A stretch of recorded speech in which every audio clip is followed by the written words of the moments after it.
নমস্কার,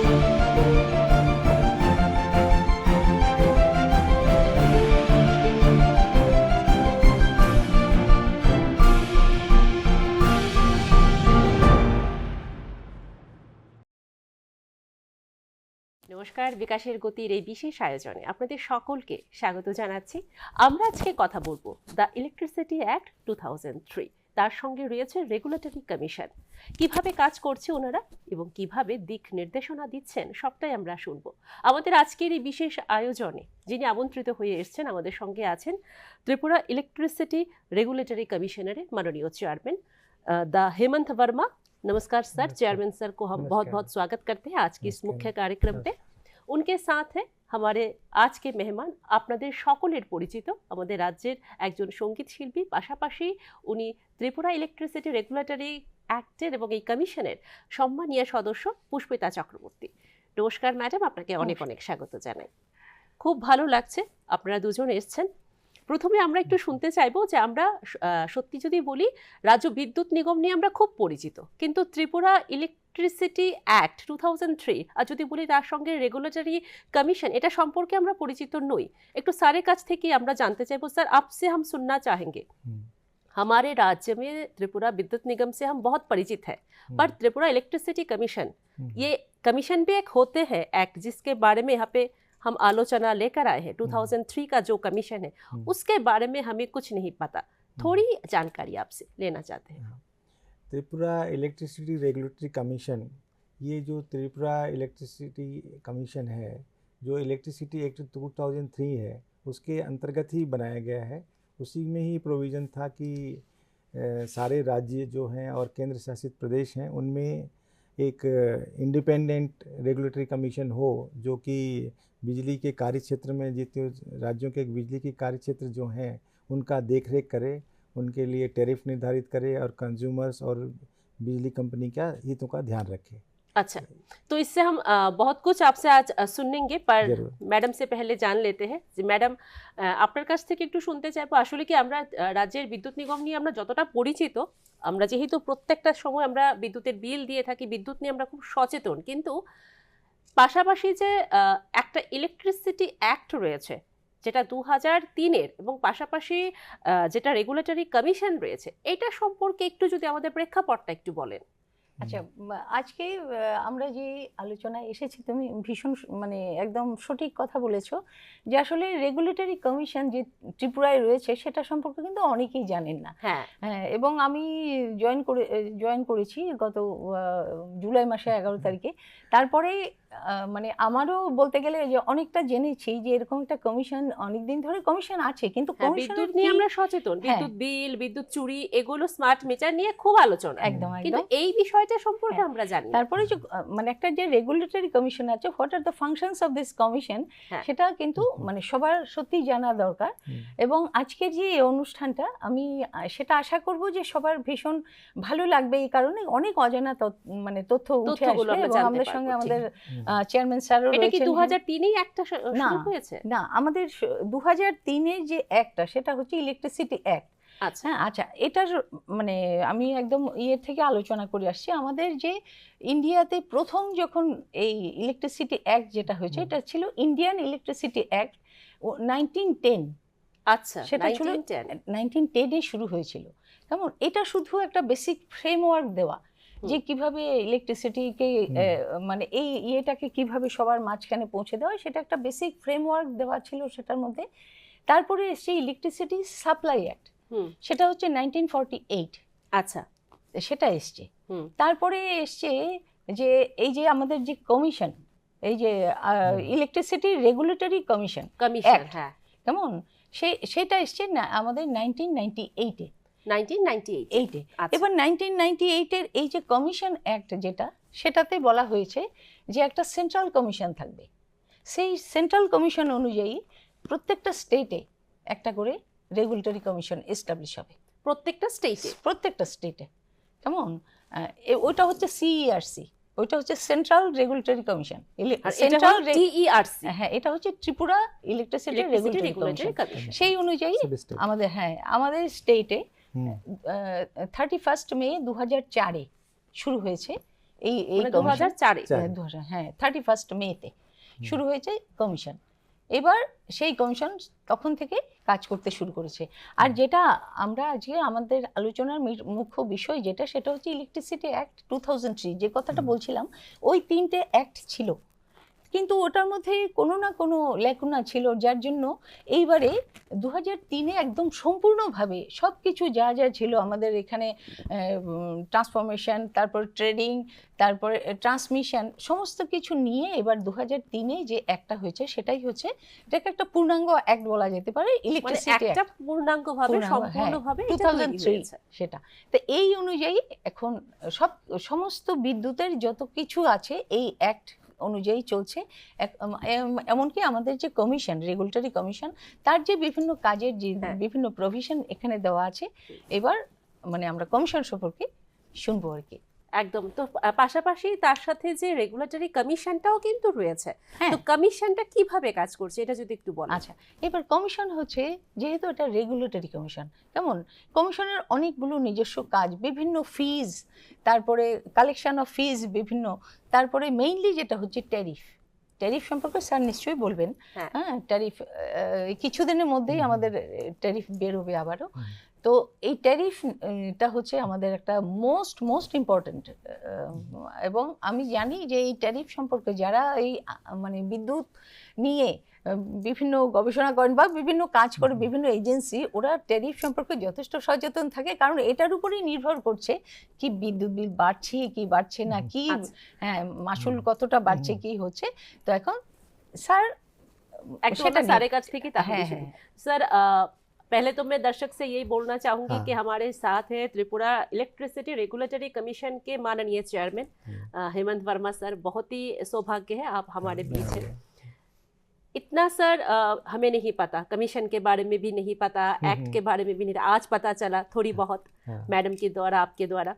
तो ये कमीशन कैसे काम करता है, थोड़ी अगर हमें आप जानकारी दें। जैसा कि मैडम ने बताया कि इलेक्ट्रिसिटी एक्ट 2003 में जो है फुल प्लेस कमीशन, और 2004 से त्रिपुरा इलेक्ट्रिसिटी कमीशन बना हुआ है। तो हर स्टेट में जो कमीशन बना हुआ है उनका मेन फंक्शन है कि जो जनरेशन कंपनी है, डिस्ट्रीब्यूशन कंपनी है, उनके लिए पॉलिसी बनाना, वो कितना टैरिफ में देना है उनको, ताकि वो अपना कंपनी भी चला सकें और कंज्यूमर के ऊपर में भी लोड ना पड़े। तो वो टैरिफ का जो निर्धारण है वो हमारा जो तो कमीशन करता है। इस बात के द्वारा हमें ये इसमें भी उत्साह आ रहा है, टैरिफ क्या है सर, हमारे दर्शक को नहीं मालूम टैरिफ ये चीज क्या है। टैरिफ ये है कि जैसे ये आप इलेक्ट्रिसिटी बिल देखते हैं, तो इलेक्ट्रिसिटी बिल इस साल इतना आया है, आपका कोई मंथली बिल आता है, अब वो लगातार तो नहीं रहेगा, उसमें जैसे जैसे पेट्रोलियम, कोल और दूसरे जो फ्यूल्स की चार्जेस बढ़ते हैं, और तो उसके हिसाब से वो रेट के इलेक्ट्रिसिटी का जो रेट है, क्योंकि इलेक्ट्रिसिटी डिस्ट्रीब्यूशन कंपनी जो है ट्रांसमिशन कंपनी से खरीदती है, ट्रांसमिशन कंपनी जनरेशन कंपनी से खरीदती है। ये बिजली भी एक कमोडिटी है जिसको कि खरीद के उपभोक्ताओं को दिया जाता है। तो जो बिजली कंपनियां हैं वो सालाना अपना जो खर्चा का लेखा जोखा हमारे कमीशन के पास देती हैं कि आपने जो बिजली दर पिछले साल निर्धारित की थी, उस निर्धारित दर के हिसाब से हमको इतना रेवेन्यू मिल रहा है, और अगले साल हमें बिजली का चलाने के लिए, लोगों को डिस्ट्रीब्यूशन देने के लिए हमें इतने पैसे की ज़रूरत पड़ेगी। तो आपने जो पिछला दर दिया था और अभी जो हमारा खर्चा आ रहा है, दोनों को मीट आउट करने के लिए हमारे पास में गैप बन रहा है।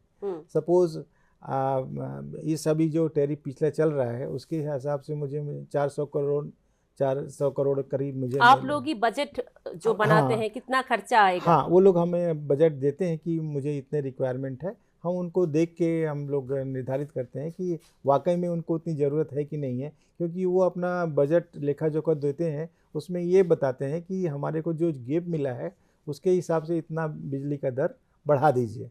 तो हम उसको प्रॉपरली चेक करते हैं, चेक करने के बाद में हम चेक करते हैं, साथ के साथ में पब्लिक हियरिंग के लिए उसको मीडिया में देते हैं, प्रिंट मीडिया में देते हैं, इंटरनेट्स में देते हैं, हमारे वेबसाइट में देते हैं। विद्युत का जो टैक्स है वो भी आप लोग सब हाँ वो हम देते हैं, और पब्लिक हियरिंग करने के बाद में जो लोगों के जो व्यूज़ आते हैं सबको देख के फिर हम लोग अपना एनालिसिस करके फिर बिजली का दर निर्धारित करते हैं, वो टैरिफ होता है अच्छा, कि वो साल भर के लिए मान्य इस होता साल है। का ये माशूल होगा, हाँ, ये माशुल्क होगा, ये अब टैरिफ ये निर्धारण टैरिफ करते हैं। निर्धारित होगा। अभी जो स्मार्ट मीटर आ गया, जी। लगभग सारे घर में स्मार्ट हाँ। मीटर चल रहा है, तो ये भी क्या टैरिफ के अंदर कुछ है या फिर इसके बाहर? देखिए, ये है इलेक्ट्रिसिटी जो सप्लाई होती है उसको मापने का यंत्र एक ही है, चाहे वो किसी पैमाने पे हो। जनरेशन से अगर ट्रांसमिशन भी बिजली लेता है तो भी वो मीटरिंग होती है। मीटरिंग मतलब मीटरिंग स्मार्ट मीटर हो या कन्वेंशनल मीटर हो, मीटरिंग सब जगह होती है जहाँ पे है। आप दूध भी खरीदते हैं तो लीटर में होता है, इलेक्ट्रिसिटी जो होता है वो किलोवाट वगैरह में, गीगावाट में होता है। तो उसी तरह से जो घरों में जो बिजली होती है उसमें कितनी कंजम्पशन हमने दी है और आपने कितना यूज़ किया है उसको नापने के लिए मीटर होता है। अच्छा, तो मीटर जो सबसे पहले था कन्वेंशनल मीटर, वो आयरन का मैकेनिकल मीटर होता था, जिसको कि काफ़ी वियर एंड टियर होता था, क्योंकि उसमें घेरनी होती थी पुली टाइप का, जो कि काफ़ी लोड होने के बाद में वियर एंड टियर होके वो ख़राब हो रहा था। तो उसको चेंज किया हमने इलेक्ट्रॉनिक्स मीटर से, जो आपने अभी घरों स्मार्ट में जो मीटर लगा, जो घरों आया में है। जो लगा तो है इसमें अब भी जो हाँ, जनता है उसमें भी उनका जनता भी एक कर सुझाव पर है। हाँ, उसके बाद में फिर अभी ये स्मार्ट मीटर आया है जिसमें कि आप मतलब सारा कुछ पैरामीटर, आप कितने किलोवाट का देख रहे हैं, कितना बिजली आ रही है, कितना लोड चल रहा है, ये सारी चीज़ें स्मार्ट मीटर में आप देख सकते हैं। हाँ, साथ ही साथ में स्मार्ट मीटर के साथ में प्रीपेड मीटर भी आ गया है। हाँ, प्रीपेड मीटर आ गया है, स्मार्ट प्रीपेड मीटर। उसमें फिर जस्ट ये मोबाइल टाइप का फीचर होगा, जैसे आप मोबाइल रिचार्ज करते हैं जितनी आपकी रिक्वायरमेंट है उसके हिसाब से, और जैसे ही रिचार्ज ख़त्म होता है आपका सब वो बंद हो जाता है। जो उसी तरह से स्मार्ट मीटर का भी होगा कि आप उसको रिचार्ज कराएंगे जितनी बिजली आपको चाहिए, और जैसे ही ख़त्म होगा तो वो उसमें इंडिकेशन आएगा कि आपका चार्जिंग ख़त्म हो रहा है, आप उसको रिचार्ज करेंगे। एकदम। सर, आपसे আমি बहुत कुछ সব- জানেंगे। मैं पुष्पिता दी के पास ही जा रही थी। अच्छा मैडम, हाँ, একটা কথা আমি হ্যাঁ, তোমাকে একদম। বলছি, কারণ তুমি যেহেতু স্মার্ট মিটারের কথা তুললে, আমি এই কথাটা মানে বলতে চাইছি এই কারণে যে আসলে স্মার্ট মিটার লাগাতে গিয়ে মানে অনেক রকমের অসুবিধা হচ্ছে। আমাদের সঙ্গেই রয়েছে টিএসসিসিএল। হ্যাঁ, তুমি হয়তো জানো যে ওরা বাড়ি বাড়ি স্মার্ট মিটার লাগাতে যাচ্ছে, অনেকেই হয়তো বাধা দিচ্ছেন, ভাবছেন যে আমাদের বিল হয়তো অনেক বেড়ে হ্যাঁ, সে যাবে। তো বাধা হ্যাঁ, দিচ্ছেনই হ্যাঁ। অনেক। হ্যাঁ, অনেকে বাধা দিচ্ছেন, কিন্তু ম্যাটারটা কি হয়েছে জানো তো, আমরা যখন শহরে থাকি আমরা কিন্তু পরিষ্কার চিত্রটা কিন্তু আমাদের কাছে আসে না। কিন্তু যারা মানে আমাদের যে এমডি সাহেব আছেন ওনার সঙ্গে আমাদের প্রায়ই কথা হয়, ওনারা বলেন, এবং যারা এফিশিয়েন্ট অফিসাররা রয়েছেন আমাদের টিএসসিসিএল এ, ওনারা বলেন যে মানে ওরা বহু লোক আছে যারা শুধু বিল না দিয়েই শুধু ইলেকট্রিসিটি ওরা মানে এনজয় করছে আর কি, বিদ্যুৎ এনজয় করে কিন্তু ওরা বিল দেয় না। যারা একটু এটা কি এখন গ্রামে, সম্ভব? একদম সম্ভব। কেন, ওরা তো বিল তো দিচ্ছেই না দিনের পর দিন। ওরা হয়তো কি হচ্ছে একটা বিদ্যুৎ বিশাল বিল না amount- দিলে তো লাইন কাটা যায়, না, আমরা লাইন দেখি। কাটা যায়, কিন্তু ওরা কি করছে মানে অনেকটা জমে যাচ্ছে। এরপরে ওদের যে ওই বাড়ি বাড়ি লোক পাঠাতে হয় যে এখান থেকে গিয়ে খবর আনো কত বিল হয়েছে, এরকম লোক ওরা আবার আরেকজন লোককে এনগেজ করতে হচ্ছে। সেই লোক আবার যখন যাচ্ছে, কোনো কোনো লোক দেখা যায় যে কিছু হয়তো কিছু কোনো না কোনোভাবে ম্যানেজ করে নিচ্ছে, এবার এর বিলটা গিয়ে আবার তার ঘাড়ে দিচ্ছে। মানে এরকম করে ব্যাপারটা কি হচ্ছে, ওরা সময় মতো যে লেজিটিমেট বিল যেটা হচ্ছে সেটা কিন্তু অনেকেই দিচ্ছে না, যার জন্য এছাড়াও আরেকটা বড় প্রবলেম ম্যাডাম আপনারা জানবেন যে কতটুকু আমি কনজিউম করছি বিদ্যুৎ, সেটাও কিন্তু সঠিক তথ্য দিচ্ছেন না। ধরুন বাড়িতে একটা এসি আমার আছে, কিন্তু সেই ইনফরমেশনটা ডিপার্টমেন্ট জানে, কিন্তু দেখা যাচ্ছে বাড়িতে একটা নয়, তিনটেও আছে, চারটেও আছে। এই যে এই ক্ষেত্রেও কি কিছুটা না, সেই ক্ষেত্রে আপনার তো তোমার তো রাইট রয়েছে যে আমি কত আমার হয়েছে, মনে করো তো, হ্যাঁ আমি কনজিউম কত করেছি, আমার এই বিল এসছে, কেন এটা দিলেই ওরা যখন তখন তোমাকে এটা দিতে বাধ্য। এবং তোমার বিলের মধ্যে সমস্ত ব্রেকআপ দেওয়া আছে যে তুমি কত ইউনিট কনজিউম করেছো, এবং কেন তাতেও যদি তোমার মনে হয় যে অ্যাবনর্মাল বিল এসছে, you have the right to ask TSCCL के बोलते हाँ, पारो। इसके साथ में वो आपको बिल के अंदर में आपको पिछले 6 महीने का आपका जो कंजम्पशन पैटर्न है वो भी हम दिखाते हैं। हाँ, अच्छा, हाँ, तो आपको पता चल जाएगा कि मेरा पैटर्न ऐसे है, अचानक से मेरा इस महीने कैसे बढ़ गया, तो आप उसको कंप्लेन कर सकते हैं। सारी चीज़ें उसमें रहती है। उसमें कंप्लेन करने की भी सिस्टम है आप लोगों के पास? हाँ, सिस्टम है। एक तो हमारे जो फील्ड में जितने भी असिस्टेंट इंजीनियर हैं, एग्जीक्यूटिव इंजीनियर हैं, सभी एक मतलब एक कंप्लेंट सेंटर की तरह काम करते हैं। इसके अलावा इसके ऊपर में अगर जाएंगे तो अगर उससे भी अगर आपको प्रॉब्लम सॉल्व नहीं हुआ या संतुष्ट नहीं हुए तो हमारे पास में कंज्यूमर ग्रीवेंसेस रिड्रेसल फोरम है, CGRF कहते हैं उसको। तो उसमें भी आप ये कर सकते हैं, जिसमें कंप्लेन कर सकते हैं, जिसमें कि एक पक्ष आप होंगे, कंज्यूमर का होगा, और दूसरा पक्ष बिजली कंपनी होगी, और एक हमारा जो कंज्यूमर ग्रीवेंसेस रिड्रेसल फोरम का चेयरमैन होगा, वो आपको हियरिंग देके आपको डिसाइड करेगा। अगर आप उससे भी आप संतुष्ट नहीं हो पाए कंज्यूमर ग्रीवेंसेस रिड्रेसल फोरम से, तो आप ऊपर में और कंप्लेन कर सकते हैं, वो कहलाता है ओम्बड्समैन। अच्छा, उसमें आप कंप्लेन कर सकते हैं ओम्बड्समैन में। तो जो वो CGRF के ऑर्डर को वो ओम्बड्समैन देख लेता है, और ओम्बड्समैन से भी अगर आप संतुष्ट नहीं हुए तो देन অনেকগুলো স্টেপ রয়েছে। অনেকগুলো স্টেপ রয়েছে। আরেকটা যদি বলি যে উল্টো যদি বলি যে যেটা আপনি বললেন যে প্রচুর টাকা বিদ্যুতের বিল জমে গেছে, দিচ্ছেন না, কোনোভাবে কারচুপি করছেন, কোনোভাবে স্কিপ করাচ্ছেন, আমার বিল অন্যের উপর দেওয়ার চেষ্টা করছেন বা মানতেই চাইছেন না, তখন আপনারা কিভাবে লিগ্যাল অ্যাকশন নেন? না, তখন তো লাইন তো ডিসকানেক্ট করা হয়। এবার যে সমস্ত যারা কাস্টমাররা রয়েছে, ওরা যারা মাসের পর মাস বিল না দিয়ে রয়েছেন, ওনারা কিন্তু মেন্টালি প্রিপেয়ার যে আমার লাইন কেটেই দেবে। তখন আবার দেখা যাচ্ছে যে মানে কেটে দিলে কেটে দেবে, এই যে কেটে দেবে একজন তো নয়, সেখানে তো কত রয়েছে। এবার ওদের লাইন কেটে দিলেই তো সুরাহা হলো না, কারণ আমি তো ব্যবসা করব, আমি তো তোমাকে লাইন দেওয়ার জন্য বসে আছি, এবার তুমি আমার বিলও দিলে না, আবার লাইনটাও কেটে দিলাম, তাতে ওরা সামহাউ দে আর ম্যানেজিং। তো সেই জন্য দেখা যাচ্ছে যে এই করে বিদ্যুৎ দপ্তরের একটা বিশাল টাকা ওইখানেই ইয়ে হয়ে থাকে, সেটা ঘাটতি থেকে যায়। এখন ঘাটতি থাকলে আরেকটা জিনিস হচ্ছে এই যে বিল যে মানে টাইমে গিয়ে কালেকশন করে আনা, কেমন এখন তো মোবাইল থেকেও দেওয়া যায়, মানে অ্যাপস এর মাধ্যমেও দেওয়া যায়, কিন্তু ওরা গ্রামের লোকরা তো এমনিই দিচ্ছে না, বাড়ি গেলেই দেয় না, আর তোরা ওরা অ্যাপসে তো দেয়ই না, দিয়ে দিলে তো फ्री যেত। पेमेंट्स के लिए भी अलग अलग तरीके हैं, पेमेंट के भी बहुत तरीके हैं। पहले तो एक होता था जाकर लाइन पकड़ो, घरे रहो, अब तो घर आते हैं लोग, घर आके आते हैं, मोबाइल से भी आप दे सकते हैं। हाँ। और इसके साथ ही जो है, क्योंकि जैसे पुष्पिता बता रही, बिजली बिल कलेक्ट करने में और चोरी पकड़ने में बहुत ही मुश्किल होती है, क्योंकि जब एक इलाके में जाते हैं जहाँ की मास में चोरी हो रही है, तो वहाँ पे हमारे स्टाफ उतना इफेक्टिवली जाते हैं तो बहुत ही ज़्यादा रेजिस्टेंस होता है। तो अभी हम लोगों ने अभी एक सुझाव दिया हुआ है, जहाँ पे ऐसे एरियाज़ हैं जहाँ पे मॉब इकट्ठा हो जाती है, चोरी नहीं पकड़ने देते, या किसी तरह से उनको सूचना मिल जाती कि आज मास रेड होने वाला है और वो हुकिंग वगैरह हटा लेते हैं। तो अभी हमने शुरू किया है कि जो ड्रोन है इस स्ट्रक्चर, जो ड्रोन कैमरा, उसके माध्यम से भी हम सर्विलेंस कराएंगे, जिससे कि वो बिना किसी को पता चले उस एरिया में हम ड्रोन से सर्वे करा लेंगे, उससे कि एक पिक्चर कैप्चर हो जाएगा कि कहाँ पे किसके घर में हुकिंग हुई है, और उसको एज एविडेंस देके हम उसको बुकिंग करेंगे। एकदम सर। और एक बात हमारे जहन में थे कि अभी तो बारिश का मौसम है और लोड शेडिंग फ्रिक्वेंटली हो रहा है, कभी कभी पत्ते पर गए, डाल पर गया, व तार में कुछ हो गया, व ट्रांसफार्मर में कुछ हो गया, ऐसे कि लाइन कट हो जाता है। और कभी ऐसा होता है कि अचानक से बिजली चमके और घर के इलेक्ट्रिसिटी गए, साथ में जो इलेक्ट्रॉनिक्स अप्लायंस है घर के, वो भी बहुत कुछ चले गए।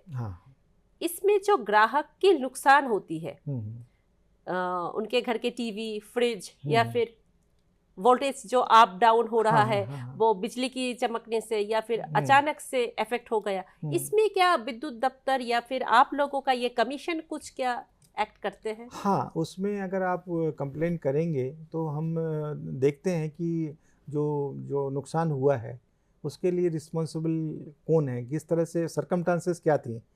सपोज ये आप जगह लाइटनिंग हुई है बहुत ज़्यादा, तो लाइटनिंग होती है मतलब बहुत ही ज़्यादा एक्स्ट्रा हाई वोल्टेज आ गया सिस्टम में, तो उसकी वजह से चला गया है, तो ये नेचुरल कैलेमिटी हुई, या अदरवाइज कभी शॉर्ट सर्किट वगैरह की वजह से हुई है या हमारे फॉल्ट की वजह से हुई है, तो उसका कंपनसेशन हमारे को होता है। उसका भी वही है कि CGRF में कंप्लेन करना है। उसमें ग्राहक कैसे आप लोगों के साथ जुड़े, क्योंकि हाल ही में बहुत से घर से ये कंप्लेन आया है कि हमारे घर के बहुत कुछ चले गए, ये वोल्टेज के अप डाउन की वजह से, बारिश की वजह से, या फिर बहुत सारा थंडरिंग की वजह से। हाँ, तो वो ये कंज्यूमर रिड्रेसल तो सिस्टम एक ही है कि वो अपने एरिया के जूनियर इंजीनियर, असिस्टेंट इंजीनियर या कंप्लेंट सेंटर में डाल सकते हैं और वहाँ से तो ज़रूर ही उनके ऊपर में कार्रवाई होगी, होगा रेडिएशन अगर वो देखेंगे तो, नहीं तो फिर CGRF और ओम्बड्समैन का है। और हम तो बहुत, हमारा कमीशन काफ़ी ओपन है, कुछ लोगों को अगर लगता है कि इसमें सुनवाई नहीं हो रही तो they can approach directly to us also. हम लोग भी कॉग्निजेंस में लेते हैं कि हम उनको लिखते हैं कंपनी वाले को कि ये आपका जो इतना सारा कंप्लेंट कैसे टर्म्स और कंडीशन के ऊपर वो মানে जैसे कि उसको कंसेशन कुछ मिलेगा বা রিএম্বার্সমেন্ট कुछ मिलेगा। নো সমস্যা এখানে একটা কথা আছে হ্যাঁ sir, just I am interview. ও এখানে একটা কথা আছে, যেই জিনিসটা ধরো অ্যাক্ট অফ গড, সেখানে কম্পেনসেশনের কোনো প্রশ্ন আসে না। এখানে যেমন বিজলি চমকাচ্ছে, বিদ্যুৎ চমকাচ্ছে, হঠাৎ ঝড়ে একটা মানে এমন কিছু হয়ে গেল যে ঘরের ভোল্টেজ হঠাৎ হয়ে গেল, সেগুলোর জন্য তো দপ্তর, তোমাকে দেখতে হবে যে দপ্তরের নেগলিজেন্সিতে কিছু তোমার হয়েছে কিনা। মানে বিদ্যুৎ দপ্তরে হোয়েদার দে আর নেগলিজেন্ট, সেটা তোমাকে প্রুফ করতে হবে। যদি দেখো যে ওরা নেগলিজেন্ট, তাহলেই সেখানে প্রশ্ন আসছে কম্পেনসেশনের। আর যেখানে অ্যাক্ট অফ গড, যেখানে আমাদের ন্যাচারাল ক্যালামিটি, সেখানে আমাদের কিছু করার নেই।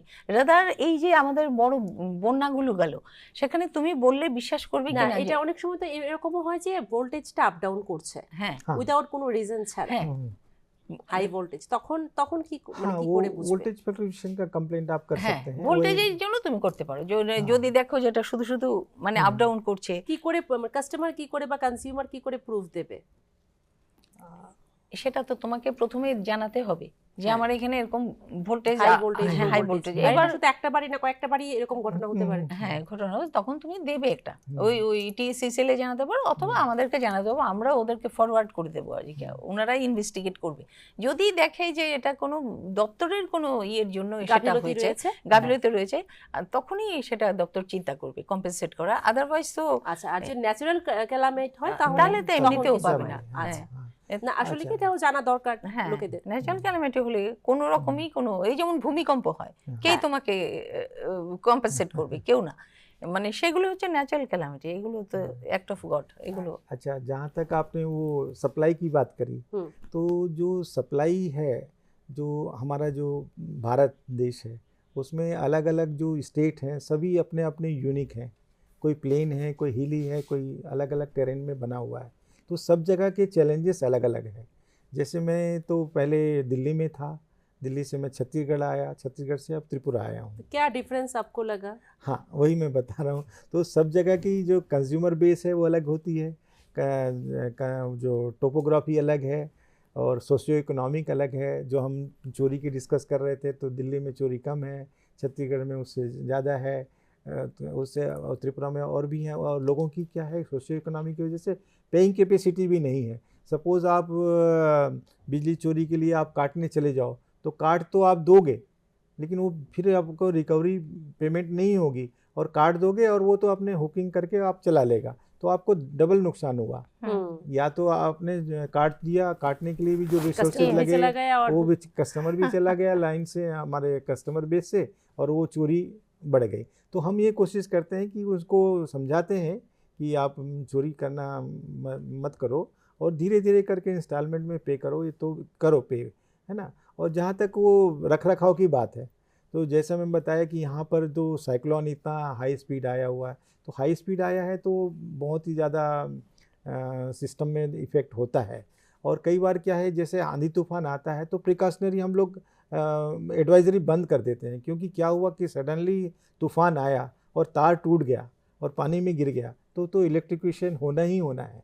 तो इसलिए अगर ज़्यादा तेज़ हवा चली या अंधड़ा आया, बारिश आई, तो थोड़ी देर के लिए बंद कर देते हैं, ताकि जब बारिश रुक जाती है, तूफान रुक जाता है, तो हमारा जो लाइनमैन है या हमारा बिजली का सिस्टम है, लोग हैं, वो जाके पेट्रोलिंग करते हैं। पेट्रोलिंग मतलब पूरी लाइन में जाके देखते हैं कि कहीं पे कोई ऑब्स्ट्रक्शन तो नहीं है, कोई पेड़ तो नहीं गिर गया, कहीं कुछ हो गया। उसको जब हटा लेते हैं तब वो टेस्ट करते हैं, टेस्ट करने के बाद में फिर बिजली चालू करते हैं। तभी हमें लगता है कि अरे आंधी तूफान आया और हमारी लाइट चली गई। ये एक परसेप्शन बन गया है कि अब तेज़ हवा चली, इसका मतलब हमारा लाइट बंद हो गया। तो कई बार ये प्रिकॉशनरी भी बंद करते हैं, ताकि वो मतलब टूट के तार वार टूट के मेजर एक्सीडेंट ना हो। अगर कोई एक्सीडेंट हो गया, जी। जैसे कि कोई लाइन ठीक करने आया पर उसका एक्सीडेंट हो गया, हाँ। पर डेथ हो गया, तभी के रेगुलेटरी कमीशन कुछ काम करते हैं? Sir at the time he has to go before the court, সেখানে কম্পেনসেশন ট্রাইব্যুনাল আছে। যদি হুক লাইনে মানে কারোর মৃত্যু হয়, হুক লাইন না মানে যদি কেউ লাইন ঠিক করতে গিয়ে- লাইন ঠিক করতে গিয়ে যদি, সেটা আবার আলাদা, এটা হচ্ছে ওয়ার্কসম্যান কম্পেনসেশন অ্যাক্ট, সেটা ইসি আর কি। এটা এখন এমপ্লয়িজ কম্পেনসেশন অ্যাক্ট বলে এটাকে।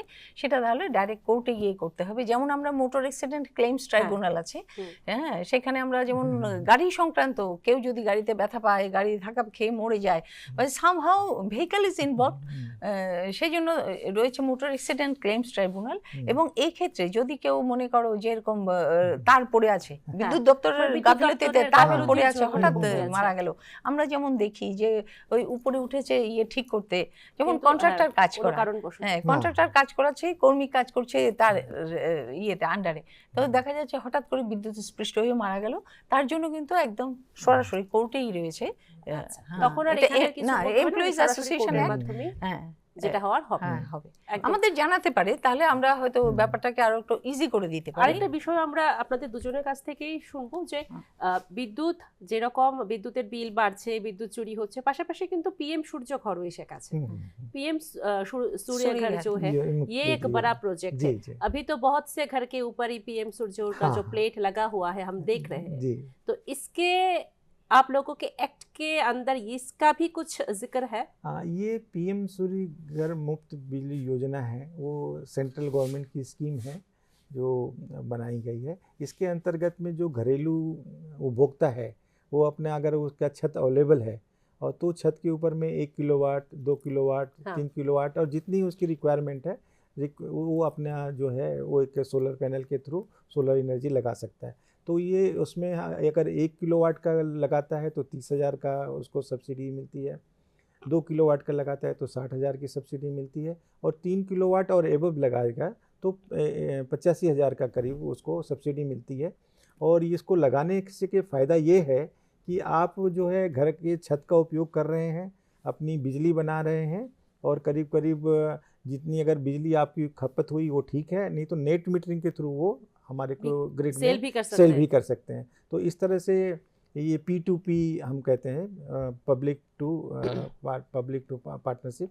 तो इस तरह से ये पब्लिक टू प्रोड्यूसर टाइप का तो ये हो जाता है, तो उसका फ़ायदा है। और इसके लिए बैंक भी इजी लोन देती है 7% का इसमें, तो और सब्सिडी भी जो है डायरेक्ट उनके अकाउंट में चले आते हैं। हाँ, तो ये एक बड़ी सुविधा है, बड़ी चाहे सुविधा सब है, सभी हाँ। इसके हाँ फायदा हो सकता ফায়দা है, ले सकते फायदा हैं। ले सकते তো हैं। আচ্ছা, আমরা একটু পুষ্পিতাদের কাছ থেকে একটু শুনতে চাই ম্যাডাম, যে এই যে আপনাদের যে ইলেকট্রিসিটি অ্যাক্টের মধ্য দিয়ে বিভিন্ন রকম ভাবে আপনারা সবটাই দেখছেন, কমিশনটাকে দেখছেন, এবং কিভাবে পরিচালনা হচ্ছে ঠিকভাবে, মনিটরিং সবটাই আপনারা করছেন। আমরা একটু জানতে চাইবো যে অনেক সময় কি হয় যে বিদ্যুতের বিল যেরকম ঠিকঠাক মতো দেয় না, বা অনেক সময় গাফিলতি থাকে, অনেক সময় কিন্তু দেখা যায় যে আবার ঠিক উল্টোটা, মানে বিদ্যুৎ দপ্তর অনেকবার ফোন করছে, কেউ তুলছেন না, অভিযোগ নেওয়ার মতো কেউ নেই, দীর্ঘক্ষণ সকাল থেকে রাত অবধি কারেন্ট আসছে না, বিদ্যুৎ আসছে না। প্রাকৃতিক দুর্যোগ একটা ব্যাপার থাকে, অনেক সময় প্রাকৃতিক দুর্যোগ ছাড়াও দেখা যায় যে হুট করে একটা ছুটির দিন সকাল, সেক্ষেত্রে কাস্টমারদের জন্য বা কনজিউমারের জন্য কি বিশেষ কিছু রয়েছে আপনাদের অ্যাক্টের সুবিধে না, জানানোর জন্য বা যোগাযোগের জন্য কোনো নাম্বার বা কোনো ফোন নাম্বার? না, সেটা অ্যাক্ট বলতে সেরকম তো প্রভিশন আছেই, যে আমাদের নাম্বার দেওয়া আছে, যে সব ইয়েদেরকে, গ্রাহকদেরকে বলা আছে যে বলে ওই যদি কখনো কোনো রকম কোনো অসুবিধা, কমপ্লেন কিভাবে বুক করতে হবে এবং আপনার কি কমপ্লেন, সেগুলোর জন্য সমস্ত প্রসিডিওর রয়েছে। এখন দেখো যে সব কিছুতেই কিন্তু মানে আমরা পরিষেবা দেওয়ার মানে অ্যাট বেস্ট ট্রাই করছি যে ওদের সবাইকে পরিষেবা দেওয়ার জন্য। হ্যাঁ, আমরা তো ডাইরেক্টলি কিন্তু আমরা যেটা রেগুলেটরি কমিশন ডাইরেক্টলি সেটার সঙ্গে ইনভলভ না, কিন্তু মনে করো TSCCL ওনারা ওনাদের যে ইয়ে রয়েছে তাতে ওনারা চাইছেই যে গ্রাহকদের সুবিধা দেওয়ার জন্য। এবং ফোন যখন করা হয়, এখন যেমন মনে করো বন্যার সময় কন্টিনিউয়াস ফোন বাজছে, এবং আমরা না জানলে এটা মানে সবাইকে না জানালে হয়তো সেটা একটা আমাদের ইয়ে হয়ে যাবে, ল্যাকিং থেকে যাবে।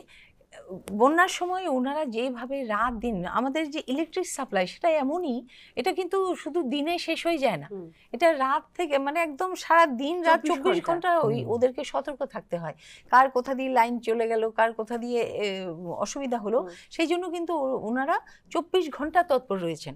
ওনাদের সঙ্গে যে সমস্ত ইঞ্জিনিয়াররা কাজ করেন ওনারা বলেছেন যে আসলে এই বিদ্যুৎ দপ্তর এমন একটা দপ্তর যে এত কাজ করেও তারপরেও কিন্তু মানে পাবলিককে স্যাটিসফাই করাটা খুব কষ্ট, কারণ কষ্টকর, স্বাভাবিক, ঠিক। কারণ এখন এই যে পাওয়ার সেটা হচ্ছে আমাদের পাবলিকের একটা বেসিক নিড। হ্যাঁ, একদম। কারণ মানে পাওয়ার ছাড়া আগে কিন্তু একটা আমাদের সময় ছিল যে অন্ধকার আমরা হ্যাঁ, অভ্যস্ত ছিলাম, এখন অবশ্যই। একদম না। হ্যাঁ, সেই জন্য প্রতি মুহূর্তে বিদ্যুৎ চাই। হ্যাঁ আমরাও চেষ্টা করবো অ্যাট বেস্ট। কি হয় যে দিন রাত 24 ঘন্টা তখন ওদেরকে মানুষ ফোন করছে, তখন তো একটা মানে সময় পর্যন্ত স্বাভাবিকভাবেই যে একবারে করলেই যে ছুটে আসবে সেরকম অবস্থায় আমরা এখনো নেই, কিন্তু আশা করি অদূর ভবিষ্যতে সেরকম হবে। আর আপনাদের সাথে যোগাযোগ করার কি কোনো নাম্বার আছে স্পেসিফিক, বা কোনো পোর্টাল আছে যেখানে কাস্টমার বা কনজিউমাররা সরাসরি যোগাযোগ করতে পারবে বা কমপ্লেইন বা কোনো অসুবিধা জানাতে পারবে? কোনো অসুবিধা জানানোর জন্য তো এমনিতে একটা সেল আছে, টিসিসিএল এর একটা সেল আছে, যে কোনো আচ্ছা। অসুবিধা সেখানে জানাতে एक পারবে। सेंट्रलाइज नंबर भी है ना 1912 1912 तो 12 है है। है अच्छा, हाँ, उसमें 1912 है। है और हाँ। अपना कंप्लेंट के लिए कंप्लेंट के लिए कुछ बंधु, क्या नाम है कुछ है, বিদ্যুৎ বন্ধু না हाँ विद्युत বিদ্যুৎ बंधु। বন্ধু তো রয়েছে। हाँ हाँ, उसमें आप अगर वो ऐप डाउनलोड है तो आप उसमें कंप्लेंट कर सकते हैं, अपना बिल देख सकते हैं, सब कुछ देख सकते हैं। हाँ। उसमें बहुत सारा इलेक्ट्रिसिटी आप बचा कैसे सकते हैं उसके भी हमने टिप्स डाले हुए हैं। अगर दर्शकों को चाहिए तो हम कुछ टिप्स अभी भी दे सकते हैं, क्योंकि अभी गर्मी आने वाली है, सब लोग एसी गर्मी चलाएंगे। का छुट्टी, हाँ हाँ, वही। एसी चलाएंगे तो एसी चलने से लोड बहुत ज़्यादा होता है, तो एसी को किस तरह से इस्तेमाल करना है, इस तरह का भी डायरेक्शन हम लोग একদম पब्लिक को बहुत देते बढ़िया रहते सर। हैं। हाँ। और एक बात, যেহেতু অনুষ্ঠানের একদমই শেষের দিকে আমরা চলে এসেছি, তো अनुष्ठान शेष करने से पहले, खत्म करने से पहले आपसे पूछना चाहेंगे, आप लोगों के ये जो कमीशन है फ्यूचर के लिए कुछ नया रूल्स व नया कुछ आप लोग क्या ला रहे हैं कस्टमर के लिए, कंज्यूमर के लिए, या फिर हाँ, सभी के लिए? देखिए ऐसा है, कंज्यूमर के लिए हमारा जो इलेक्ट्रिसिटी रेगुलेटरी कमीशन है वो बेसिकली बैलेंस के लिए ही है, कंज्यूमर फ्रेंडली ही है। कंज्यूमर फ्रेंडली नीति निर्धारण के लिए ये देखने के लिए है कि कंपनी जो है प्रॉपर सर्विस, कंपनी का मैंडेट है 24/7 उनको अच्छे से कास्ट इफेक्टिव सप्लाई देना है। वो अपने काम ठीक से कर रही है कि नहीं कर रही है वो हम देखने के लिए देखते हैं। तो हमारा जो आगे का जो कमीशन का योजना है वो यही चीज़ें हैं कि हम लोग जो अभी सोलर पार्क वगैरह लगाएं, अभी घरों में मुफ्त योजना तो चली रही है, इसके साथ ही साथ में बड़े इंडस्ट्रीज़ को सोलर पार्क लगाने के लिए सुविधा दे रहे हैं, और स्टेट में इंडस्ट्री लगाने के लिए भी लोगों को प्रोत्साहित देने हैं। बहुत सारे जो होम स्टे वगैरह हैं जो टूरिज़्म के लिए आते हैं उनको भी हम बिजली दरों में छूट देने की प्रोविज़न कर रहे हैं। रिमोट एरिया में जो मोबाइल टावर्स वगैरह लगा रहे हैं उनको भी बिजली का बिल में छूट देने की कोशिश कर रहे हैं। और अभी जो हम लोग टैरिफ डिसाइड करेंगे उसमें भी बहुत सारे चीज़ें हम लोग लाने वाले একদম हैं। স্যার। আর যেহেতু অনুষ্ঠানটা একদমই আমরা শেষ করে দেব, তো যাওয়ার আগে অবশ্যই আপনাদের দুজনের কাছ থেকে আমরা একটু বার্তা নিতে চাইবো। तो पहले मैं सर से लेना चाहूँगी, हमारे जो कंज्यूमर है, जो कस्टमर है, और पूरे देशवासी और ग्राहक जो है, बंधु जो है, सभी के लिए आप क्या वार्ता देना चाहेंगे? मैं ये कहना चाहूँगा सभी दर्शकों से, कभी श्रोताओं से, कि आप जो है बिजली जो है बहुत ही आवश्यक चीज़ है। बिजली के बिना कोई भी नहीं रह सकता, चाहे वो चोरी कर रहा है, वो भी चोरी करने के अगर उसको पकड़ लो तो वो दूसरे समय से दूसरे तरीके से वो बिजली चोरी करके ले लेता है। तो इस तरह से ना करें। जिस तरह से आप मेडिकल के लिए, शिक्षा के लिए अपना बिल मंथली रखते हैं, उसी तरह से बिजली का बिल के लिए भी आप अलग से बजट रखिए। साथ ही साथ जो बिजली है उसके उत्पादन करने में बहुत सारी चीज़ों का योगदान रहता है, कि वहाँ कोयला लगता है, कोयला जलता है तो प्रदूषण फैलता है। तो अगर आप बिजली का उपयोग सही ढंग से करेंगे और बिजली को बचाएंगे तो ये प्रकृति के लिए, वातावरण के लिए भी बहुत अच्छा होगा। एकदम सर, एकदम। और जो है घरों में भी बिजली का जो उपयोग करते हैं तो जो अनावश्यक जो चीज़ें हैं उनको आप स्विच ऑफ करके रखिए, जहाँ ज़रूरत है वहाँ पे करिए। एसी चलाते हैं तो एसी को आप, जो बॉडी टेम्परेचर है हमारा, कंफर्ट टेम्परेचर जो है 36 के करीब रहता है। तो आप जब आप चलाते हैं एसी तो आप 24 डिग्री सेंटीग्रेड पे या 25 26 तक के ही आप चलाइए। ये नहीं कि 18 डिग्री में सेट कर लिया और उसके बाद में रजाई ओढ़ के सो रहे हैं। तो ये आप बिल दे रहे हैं, आप कर सकते हैं, बट ये अनावश्यक Misuse रूप ना से करें। मिसयूज़ है। और उसी हाँ। तरह से आप गीज़र चलाते हैं तो ये नहीं है कि आप पूरा गर्म कर लें, उसके बाद में ठंडा पानी लगा के उसमें पानी को ठंडा करें। इससे अच्छा है कि आप उतना ही गर्म करें जितने की ये है। ज़रूरत तो हो। उसमें भी आपका थर्मोस्टेट एकदम। ले आया है, उसके उस तरह से उपयोग करें, बिजली बचाएं। ये देश के हित में भी है और सबके लिए वातावरण भी के अच्छा सबके लिए है। अच्छा है। बहुत बढ़िया सर। और हम भी चाहते हैं कि जो दर्शक ठीक तरीके से या कंज्यूमर ठीक तरीके से बिजली का बिल दे और ठीक तरीके से बिजली को बचाए, उन लोगों को आप लोग भी एक बार प्रोत्साहित करने के लिए जरूर कुछ जरूर सोचिए, कुछ जरूर दीजिए, जरूर तब क्या होता है, एक अवेयरनेस awareness बढ़ता आता है। जी, बिल्कुल बहुत सही बहुत कह बढ़िया रहे हैं, सर। हम हम बिल्कुल मैडम से भी करेंगे। पूछना चाहेंगे हाँ। एक वार्ता हमारे सभी दर्शकों के लिए। আমি শুধু এটুকুই বলবো যে আমরা স্যার যে কথাটা বললেন যে আমরা অনেক সময় দেখি যে যেটা আমাদের প্রয়োজন নেই সেটাও আমরা করছি। যখন আমরা অফিস থেকে বেরোই আমি কিন্তু আমার লাইটগুলো অফ করেই বেরোই, কেননা আমারও ভীষণ গায়ে লাগে যে অফিস বলে কি হয়েছে, সারা দিন রাত হয়তো এগুলো চলতে থাকবে। যখন আমি কোর্টে ছিলাম, আমি কোর্টের রুম থেকে বেরোনোর সময় যদি অন্যরা না থাকতো আমি রুমের লাইট ফ্যান সবগুলো অফ করেই বেরোতাম। তো এইটুকু আমাদের একটা নাগরিক হিসেবে এইটুকু সচেতনতা আমাদের থাকা উচিত। আরেকটা কথা বলবো যে বিদ্যুৎ নিগম কিন্তু বাড়ি বাড়ি গিয়ে কারোর বাড়িতে হয়তো 3টে থেকে 4টে এসি, কিন্তু ওরা দেখা যাচ্ছে যে 2 ফেজ লাইন বা সেরকম করে যে আপনি সঠিক ডিক্লেয়ার করুন, সঠিক ডিক্লারেশন দিন, সঠিক বিল দিন, আপনার সঠিক বিল আপনার নেভারকে ইন্সপায়ার করবে দিতে।